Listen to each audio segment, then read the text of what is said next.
Friends, ನೀವೇನಾದರೂ free hotel management ಕೋರ್ಸನ್ನ ಮಾಡಬೇಕು, ನನಗೆ ಅದರಲ್ಲಿ ಇಂಟ್ರೆಸ್ಟ್ ಇದೆ ಅಂತ ನೀವೇನಾದರೂ ಅಂತ ಇದ್ರೆ, ಸೊ ಅವರಿಗಾಗಿ ಇವತ್ತಿನ ವಿಡಿಯೋ. ಕರ್ನಾಟಕ ರಾಜ್ಯದ ಹಿಂದುಳಿದ ವರ್ಗಗಳ ಆಯೋಗದ ಅಥವಾ ಇಲಾಖೆಯ ವತಿಯಿಂದ ಸೊ ಏನು 2025-26ನೇ ಸಾಲಿಗೆ ಫ್ರೀ ಹೋಟೆಲ್ ಮ್ಯಾನೇಜ್ಮೆಂಟ್ ಕೋರ್ಸ್ಗೆ ಆನ್ಲೈನ್ ಮುಖಾಂತರ ಅರ್ಜಿಯನ್ನು ಕಾಲ್ ಮಾಡಿದ್ದಾರೆ. ಬನ್ನಿ ಇವತ್ತಿನ ವಿಡಿಯೋದಲ್ಲಿ ಅದಕ್ಕೆ ಸಂಬಂಧಪಟ್ಟಂತೆ ಸಂಪೂರ್ಣವಾದಂಥ ಮಾಹಿತಿಯನ್ನು ತಿಳ್ಕೊಳ್ಳೋಣ. ನೀವು ಅದಕ್ಕಿಂತ ಮೊದಲು ನಮ್ಮ ಚಾನಲ್ನ ಇನ್ನೂ ಸಬ್ಸ್ಕ್ರೈಬ್ ಮಾಡಿಲ್ಲ ಅಂತ ಹೇಳಿದ್ರೆ ಚಾನಲ್ ಸಬ್ಸ್ಕ್ರೈಬ್ ಮಾಡ್ಕೊಳ್ಳಿ. ಹಾಗೆ ವಿಡಿಯೋ ನೋಡ್ತಾ ಇದ್ರೆ ವಿಡಿಯೋ ಒಂದು ಲೈಕ್ ಕೊಡಿ ಅಂತ. ಫ್ರೆಂಡ್ಸ್, ನೀವು ಅಲ್ಪಸಂಖ್ಯಾತರ ನಿರ್ದೇಶನಾಲಯದ ವೆಬ್ಸೈಟ್ DOM.karnataka.gov.in ಹೋದ್ರೆ ಇಲ್ಲಿ ಫಸ್ಟ್ ಒನ್ ಹೋಟೆಲ್ ಮ್ಯಾನೇಜ್ಮೆಂಟ್ ತರಬೇತಿ ಕೋರ್ಸ್ಗಾಗಿ ಆನ್ಲೈನ್ ಅರ್ಜಿ 2025-26 ಅಂತಿದೆ. ಇದು ಅಲ್ಪಸಂಖ್ಯಾತರ ವಿದ್ಯಾರ್ಥಿಗಳಿಗೆ 2025-26ನೇ ಸಾಲಿನ ಹೋಟೆಲ್ ಮ್ಯಾನೇಜ್ಮೆಂಟ್ ತರಬೇತಿಗಾಗಿ ನಾವು ಈ ಒಂದು ಕೋರ್ಸ್ಗಾಗಿ ಆನ್ಲೈನ್ ಅರ್ಜಿಯನ್ನು ಕಾಲ್ ಮಾಡಿದೀವಿ ಅಂತ ಹೇಳ್ತಾರೆ. ಇದು ಹೋಟೆಲ್ ಮ್ಯಾನೇಜ್ಮೆಂಟ್ ನ ಒಂದು ಅಧಿಕೃತ ಅಧಿಸೂಚನೆ ಈ ಒಂದು ಅಲ್ಪಸಂಖ್ಯಾತರ ನಿರ್ದೇಶನಾಲಯದಿಂದ ಕಾಲ್ ಮಾಡಿರುವಂತದ್ದು.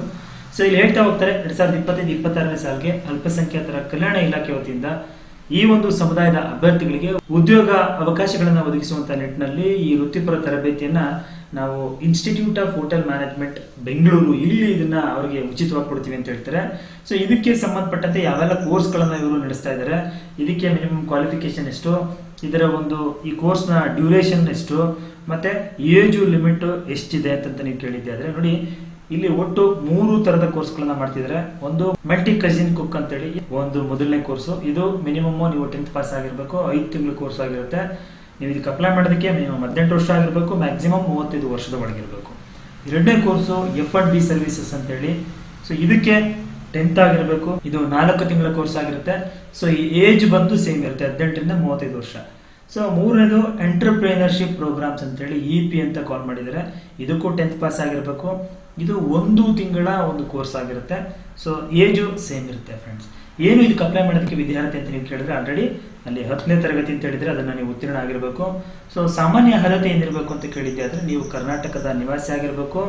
ಈ ಅಲ್ಪಸಂಖ್ಯಾತರ ಸಮುದಾಯದ ಒಳಗೆ ಬರ್ತಕ್ಕಂಥ ನೀವು ಕಮ್ಯುನಿಟಿಯವರಾಗಿರ್ಬೇಕು. ಯಾವ್ದಾವ್ದು ಅವರು ಅಂತ ಕೇಳಿದ್ದೆ ಆದ್ರೆ ಮುಸ್ಲಿಮು, ಕ್ರಿಶ್ಚಿಯನ್, ಸಿಖ್, ಜೈನ್, ಬೌದ್ಧ ಮತ್ತು ಪಾರ್ಸಿ ಸಮುದಾಯಗಳಿಗೆ ಮಾತ್ರ ಸೇರಿದವರಾಗಿರ್ಬೇಕು. ಅವ್ರಿಗೆ ಮಾತ್ರ ಕೊಡ್ತೀವಿ ಅಂತ ಹೇಳ್ತಾರೆ. ಸೊ ಇದಕ್ಕೆ ಸಂಬಂಧಪಟ್ಟಂತೆ ಸದರಿ ವಿದ್ಯಾರ್ಥಿಯು ನಿಗದಿತ ನಮೂನೆಯಲ್ಲಿ ಜಾತಿ ಮತ್ತೆ ಆದಾಯ ಪ್ರಮಾಣ ಪತ್ರಗಳನ್ನು ಪಡೆದಿಟ್ಕೊಂಡಿರ್ಬೇಕು. ಯಾವ ರೀತಿ ಆಯ್ಕೆಯನ್ನ ಮಾಡ್ತಾರೆ ಅಂತ ಕೇಳಿದ್ದೆ ಆದ್ರೆ ನೀವು ಯಾವುದೇ ಎಕ್ಸಾಮ್ ಅನ್ನ ಬರೆಯಬೇಕಾಗಿಲ್ಲ. ನಿಮ್ಮ 10th ಸ್ಟ್ಯಾಂಡರ್ಡ್ ಅಲ್ಲಿ ನೀವು ಗಳಿಸಿರ್ತಕ್ಕಂಥ ಅಂಕಗಳ ಮೆರಿಟ್ ಆಧಾರದ ಮೇಲೆ ನೇರವಾಗಿ ನಿಮ್ಮನ್ನ ಸೆಲೆಕ್ಟ್ ಮಾಡ್ತಾರೆ. ಸೊ ಇದಕ್ಕೆ ಅರ್ಜಿನ ಎಲ್ಲಿ ಸಲ್ಲಿಸಬೇಕು ಅಂತ ಕೇಳಿದ್ದೆ ಆದ್ರೆ ಸೇವಾ ಸಿಂಧುಗಾದ್ರೂ ಹೋಗಿ ಸಲ್ಲಿಸಿ, ಅಥವಾ ನೀವೇ ಅಪ್ಲೈ ಮಾಡ್ತೀರಾ ಅಂತ ಹೇಳಿದ್ರೆ ನೋಡಿ ಕಾಣ್ತಾ ಇದೆಯಲ್ಲ DOM.karnataka.gov.in ಗೆ ಹೋಗಿ ನೀವು ಅರ್ಜಿಯನ್ನ ನೀವೇ ಆನ್ಲೈನ್ ಅಲ್ಲಿ ಸಲ್ಲಿಸಬಹುದಾಗಿರುತ್ತೆ. ಸೊ ಅರ್ಜಿಯನ್ನ ಸಲ್ಲಿಸೋದಕ್ಕೆ ಪ್ರಾರಂಭಿಕ ದಿನಾಂಕ ಯಾವತ್ತು ಅಂತ ಕೇಳಿದ್ರೆ, ಸೊ ಸ್ನೇಹಿತರೆ ನಿನ್ನೆಯಿಂದ 19ನೇ ತಾರೀಕಿಂದ ಅರ್ಜಿ ಓಪನ್ ಆಗಿದೆ. ಸೊ ಅರ್ಜಿಯನ್ನು ಸಲ್ಲಿಸೋದಕ್ಕೆ ಕಡೆ ದಿನಾಂಕ ಬಂದು ಆಗಸ್ಟ್ 2ನೇ ತಾರೀಕುವರೆಗೂ ನೀವು ಅರ್ಜಿನ ಸಲ್ಲಿಸೋದಕ್ಕೆ ಅವಕಾಶ ಇದೆ.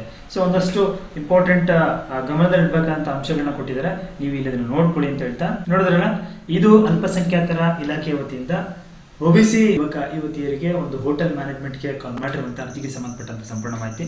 ಸ್ನೇಹಿತರ, ಮಾಹಿತಿ ಉಪಯುಕ್ತವಾಗಿದ್ರೆ ವಿಡಿಯೋಗೊಂದು ಲೈಕ್ನ ಕೊಟ್ಟು ಚಾನಲ್ ಸಬ್ಸ್ಕ್ರೈಬ್ ಮಾಡಿಕೊಂಡು ಫ್ರೆಂಡ್ಸ್ ಮತ್ತೆ ಫ್ಯಾಮಿಲಿಗೆ ಶೇರ್ ಮಾಡಿ ಅಂತ ಹೇಳ್ತಾ ಮುಂದಿನ ವಿಡಿಯೋದಲ್ಲಿ ಮತ್ತೊಂದು ಹೊಸ ವಿಷಯದೊಂದಿಗೆ ತಮ್ಮದೇ ಬರ್ತೀನಿ. ಎಲ್ಲರಿಗೂ ಥ್ಯಾಂಕ್ ಯು, ಬೈ ಬಾಯ್.